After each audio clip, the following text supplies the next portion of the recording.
Hello everybody, welcome to my channel. ഇന്ന് ഒരു താറാവ് കറി ഉണ്ടാക്കാം. രാവിലത്തെ ബ്രേക്ക്ഫാസ്റ്റിന് അപ്പത്തിൻ്റെയോ ബ്രെഡിൻ്റെയോ കൂടെയൊക്കെ കഴിക്കാൻ പറ്റണ ഒരു കറിയാണ്. കുട്ടനാടൻ കറിയാണിത്. അതിന് നമുക്ക് വേണ്ടത് താറാവ്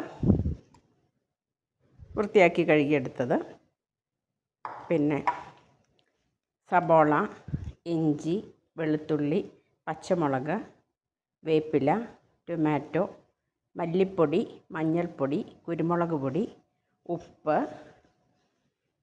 കുറച്ച് റവ, പിന്നെ നല്ല കട്ടിയിലത്തെ തേങ്ങാപ്പാൽ.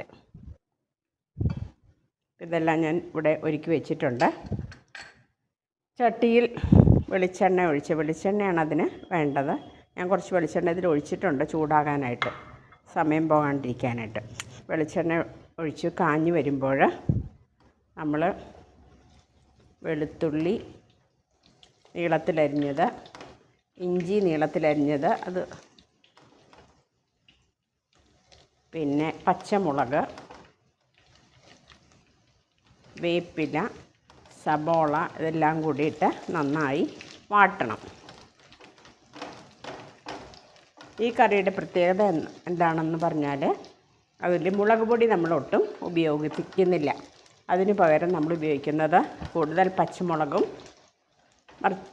കുറച്ച് കൂട്ടിയിടാം, പിന്നെ കുരുമുളക് പൊടിയാണ്. അപ്പോൾ ഇത് ഞാൻ വാട്ടാനിട്ടിരിക്കുന്നു. അപ്പോൾ ഇഞ്ചി, ഉള്ളി, സബോള, വെളുത്തുള്ളി ഇവ വാടിയിട്ടുണ്ട്. ഇനി നമ്മുടെ അരപ്പുകൾ ഇടാം. ആദ്യം തന്നെ ഞാൻ മല്ലിപ്പൊടി ഇടുന്നു. ഒരു 3 ടേബിൾ സ്പൂൺ മല്ലിപ്പൊടിയുണ്ട്. പിന്നെ മഞ്ഞൾപ്പൊടി ഇടുന്നു. പിന്നെ ആവശ്യത്തിന് ഉപ്പിടാം. പിന്നെ മസാലപ്പൊടി ഇടണം, അത് മുമ്പ് ഞാൻ പറയാൻ മറന്നുപോയി. അത് ഒരു 2 ടേബിൾ സ്പൂണുണ്ട്. അപ്പോൾ ഇത് നമുക്ക് വാട്ടാം. വാട്ടിക്കഴിഞ്ഞ് അതിലേക്ക് ടൊമാറ്റോ ചേർത്ത് വാട്ടണം. സബോളയും ചേരുവകളൊക്കെ വാടിയിട്ടുണ്ട്. അപ്പോൾ ഞാൻ ടൊമാറ്റോയും കൂടിയിട്ട് വാട്ടിയിട്ടുണ്ട്. ഇനി ഇത് കഴിയുമ്പോൾ ഇതിലേക്ക് റവ, ഒരു 2 ടേബിൾ സ്പൂൺ റവയും കൂടി ഇട്ട് വാട്ടുന്നു.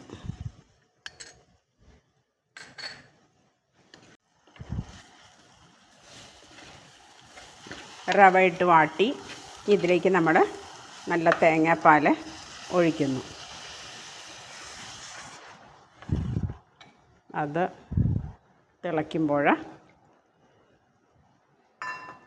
നമ്മുടെ ഇറച്ചിയും കൂടി ഇട്ട് വേവിക്കാം.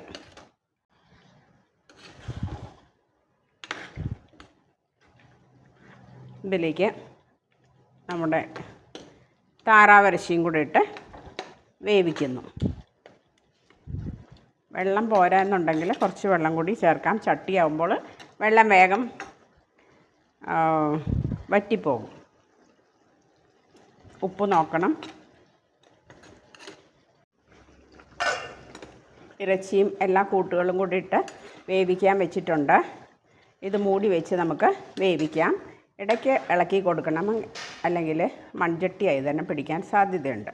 അപ്പോൾ നമുക്ക് മൂടി വെച്ച് വേവിക്കാം.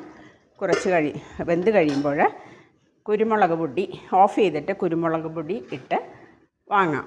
എന്നിട്ട് നമുക്ക് അപ്പം, വട്ടയപ്പം, അല്ലെങ്കിൽ പാലപ്പം, ബ്രെഡ് എല്ലാത്തിൻ്റെയും കൂടെ കഴിക്കാൻ നല്ലൊരു രുചികരമായ ഡക്ക് കറിയാണ്. അപ്പോൾ നമ്മുടെ കറി റെഡി ആയിട്ടുണ്ട്. ഇറച്ചി വെന്തിട്ടുണ്ട്. നമ്മൾ കട്ടി കിട്ടാൻ വേണ്ടിയിട്ടാണ് റവ ഇടുന്നത്. എല്ലാം നല്ല ടേസ്റ്റി ആയിട്ടുണ്ട്. അവസാനം ഞാൻ ഇത് ഓഫ് ചെയ്യുന്നു. വെന്ത് കഴിഞ്ഞ് ഞാൻ ഓഫ് ചെയ്യുന്നു. എന്നിട്ട് കുറച്ച് കുരുമുളക് പൊടി വെതറിയെടുക്കുന്നു. കൂടെ ഒരു ചെറിയ സ്പൂൺ നെയ്യും കൂടെ ഒഴിച്ചു കൊടുത്താൽ വളരെ രുചികരമായിരിക്കും. അപ്പോൾ താങ്ക് യു ഫോർ വാച്ചിങ്. ഇതിൻ്റെ പ്രത്യേകത എന്ന് പറഞ്ഞാൽ നമ്മൾ ചുമന്ന മുളക് ഇടുന്നേ ഇല്ല. അതാണ് ഈ കറിയുടെ പ്രത്യേകത. Thank you for watching.